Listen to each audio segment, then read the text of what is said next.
Cardano to $8. Let's get into it.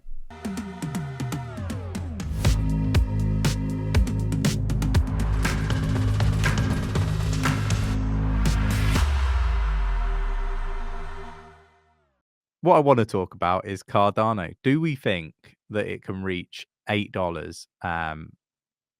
There's a lot of talk that we're going to see some consolidation until April, and we're going to see the price after April 2024 surge to approximately $8, according to this article.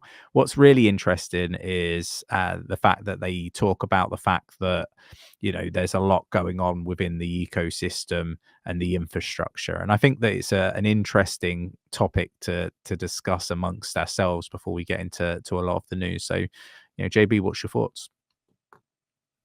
I mean, $8 most definitely a possibility. I think every single person that's here on this stream anticipates $8 ADA. Also, can see it getting there. I think $8 may be a conservative target. You know, depending on the time frame as to when you expect to see an $8 ADA, that's, you know, debatable. But $8 is most certainly a target that I have in mind. I actually have a target past $8, but yeah, it's all down to timeframes, expectations and such. But I do think $8 is very much, you know, in the pipeline for ADA. Yeah. Nick, what about yourself? Yeah, like I think the target wise for ADA, it is very much you know, between $5 and $12, right? That's kind of the area that most people are going to be quite comfortable with. Obviously, there's some targets that exceed this $20+ and all that. If we want to be really conservative, then yeah, we are talking basically between $5 and $12. So yeah, I'll align with 8. It's in a very comfortable position in the charts. Yeah, it's fairly realistic. I feel. What 58 cent? What we now that we've had a bit of a move to the upside? We are 55.65. Yeah, so yeah, I think it's still really good gains. What's that? 17,000 plus percentage? Yeah, about that. What's really interesting though is you've got a lot of others talking about ADA and the fact that actually people are really bullish on it because big money whales, and I've talked about this several times on the channel, have been purchasing, but that they're having to pay the premium of it, unlike many other assets. Like if we were to say Solana, for example, Solana obviously has got lots of VC money in it.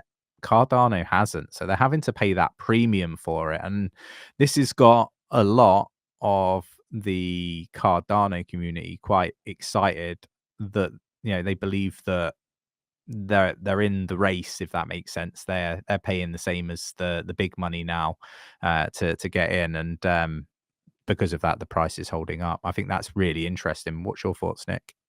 Yeah, I kind of align to that, right? You don't have these big entities controlling the market, right? And this Solana is a clear example of it, right?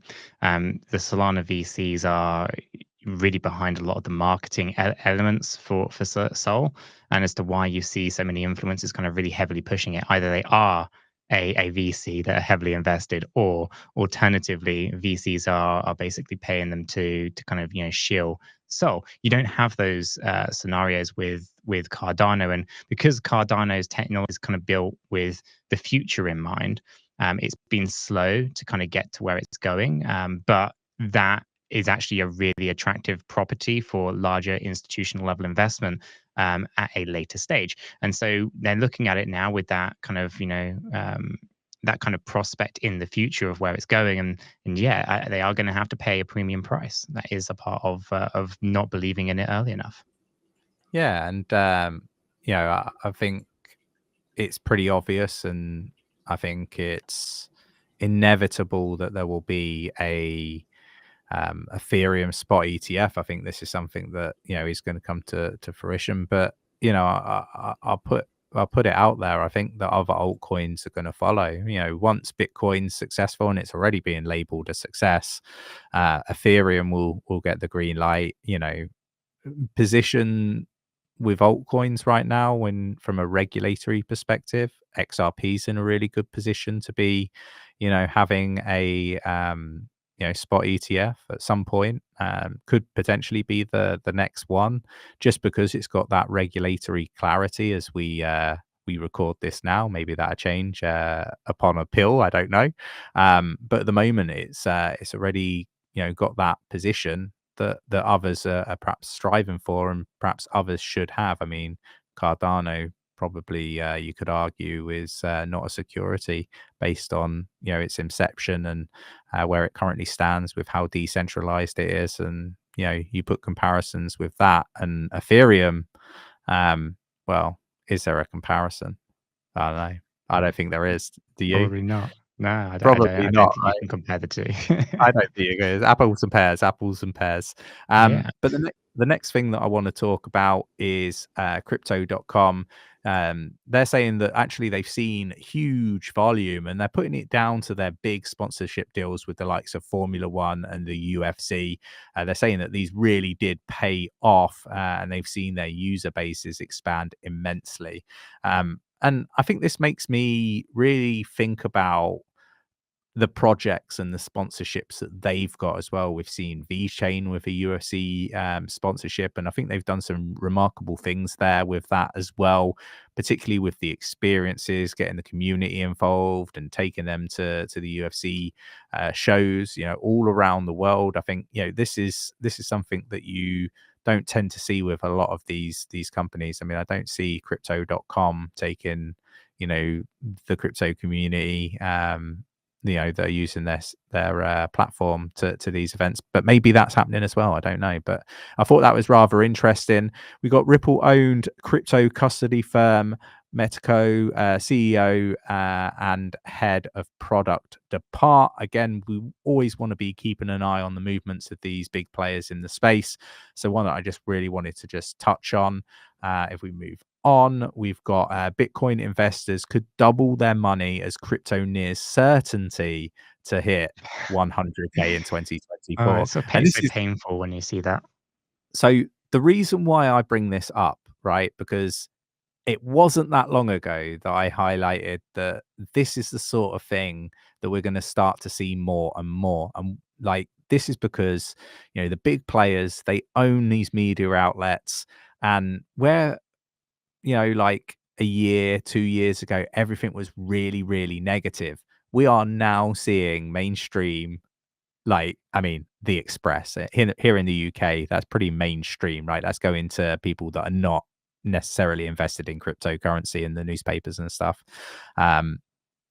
This isn't something that we were seeing a year ago. Certainly not positive news. Certainly not suggesting that Bitcoin was going to hit 100K a near certainty. And it wasn't that long ago YouTubers were calling out 100K and getting ridiculed for it.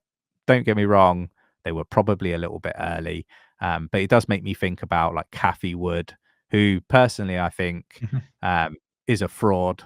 If you go look, and it's just my personal opinion, if you go look at her results when she was at different hedge funds, they weren't any good. But she's been placed on this pedestal as some expert, calling for, what is it, a $1 million Bitcoin? Like, come on. She's getting a percent whichever way the market goes. Sometimes I kind of feel like some of these really renowned people in the space, these leaders who make money regardless of which way the market moves. Like, scammers a strong word, maybe not scammers, but I think there are people there that could argue it that she is. Go research it if you think I'm talking out my ass.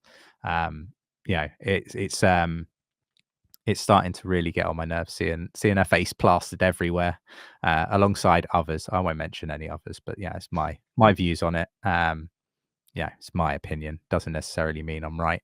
Bitcoin settles around 48K, putting 91% of Bitcoin holders in profit. So look, the reason why I bring this up is we've seen a lot of inflows into exchanges. We know that the regular individual in the space is struggling financially now. We know that debts are at all-time high. We know savings are at a low. We know credit card debts are high. We know people are remortgaging, and although the media will have you believe the mortgage rates are coming down, which they are, they're still double the amount of interest that people are currently on. So when they circle off of those deals, they're having to pay double the amount of interest. Can they afford to do that? Probably not. Hence, we're seeing inflows. And with the Bitcoin price where it is today, I think people are going to be selling. So, not because they want to, and not because they want that 100% double their money scenario that we mentioned earlier, but because they have to. On-chain indicators suggest Bitcoin market is now high risk, according to Glassnode. I'm going to say that is pretty much highlighting what I've just mentioned to you as well. And then you've got Arthur Hayes, short-term bullish stance as Bitcoin will hit an all-time high this year. I don't know. Do either of you guys disagree with a Bitcoin all-time high this year? No, I think a new all-time high this year is something, but it won't happen until after the halving. Yeah, 80-something days. I'm probably going to do a whole video on this tomorrow, because there's a lot of things that are different in Bitcoin history, right? We're rewriting Bitcoin history as we kind of speak, and as we kind of go through every single day. There's a lot of new things that have happened to Bitcoin that just simply didn't happen before. And so if we look at the history, we could say, well, Bitcoin doesn't go to a new all-time high until after the halving. Maybe this time is different. I'll throw it out there. Yeah, but I do think 2024 will be a new all-time high. Yeah, I'm already saying this time's different, and I don't care whether people want to clip it, whatever. I honestly do believe that this time is different. I think it's different on many levels. I think, the length of it's going to be different. I think if we don't get a Fed pivot early, then it's going to be different. I think that the world is in a really tender place. I don't know the right terminology to use, but it's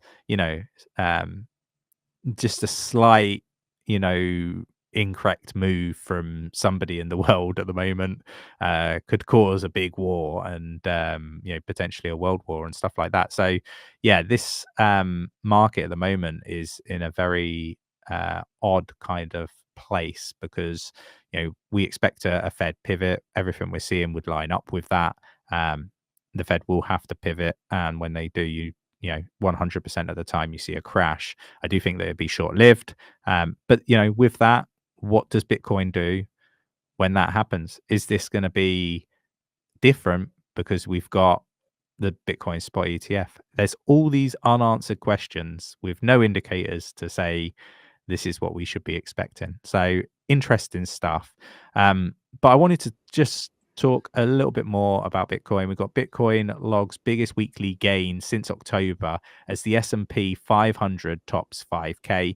Basically, what they're saying is the S&P actually, compared to Bitcoin, is actually looking expensive. To bonds is looking relatively expensive. So I think that, again, there's a lot going on in the space, and we should be monitoring everything that's happening both in the S&P 500, the crypto market, and from the macro changes that we're seeing outside of those two as well. I think we need to be listening acutely to what's being said in governments around the world.